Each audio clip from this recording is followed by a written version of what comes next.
La famille, ils accusent Assimi Goïta et Ibrahim Traoré de ne rien faire pour leur population, pour leur pays, en disant que leurs discours sont populistes. Pendant que vous critiquez Ibrahim Traoré, qui n'a même pas 40 ans, qui est le petit frère de tous ces détracteurs qui chialent sur Internet. Il a posé la première pierre d'un projet qui transformera Ouagadougou en un véritable hub d'affaires en Afrique de l'Ouest.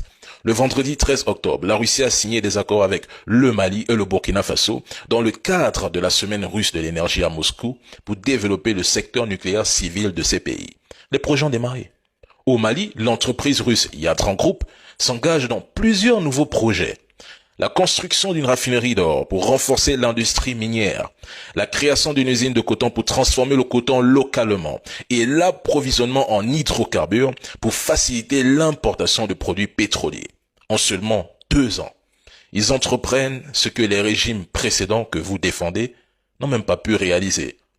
Pensez-vous qu'on peut transformer un pays marqué par la corruption, le vol des ressources et le terrorisme en seulement 2, 3 ou 4 ans? Non.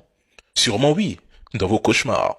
Vous jouez sur les attentes et les besoins des populations pour mieux les manipuler. On le sait, mais aujourd'hui, je vous le dis, le vent est en train de tourner dans l'AES. Mais peut-être ne le voyez-vous pas parce que vous pensez que le monde se transforme avec une baguette magique. Non, mesdames et messieurs. Certains osent même dire que la présence russe en Afrique n'apporte rien. Tandis que d'autres affirment que ces projets ne se réaliseront jamais. Pourtant, le Zimbabwe a lancé son projet minier avec la Russie. Pourquoi ne critiquez-vous pas cette coopération?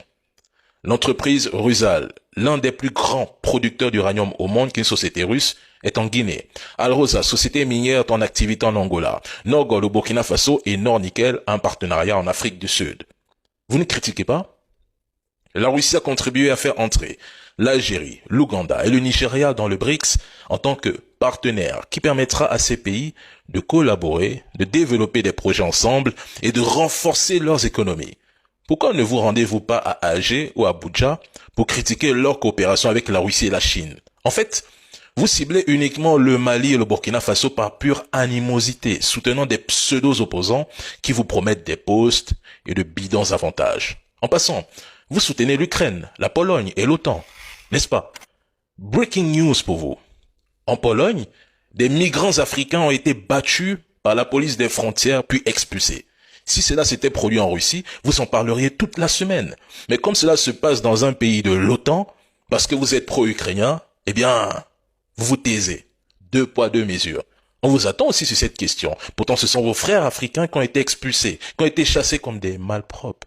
On se souviendra toujours de 2022, ce qui s'est passé au niveau de la frontière polonaise.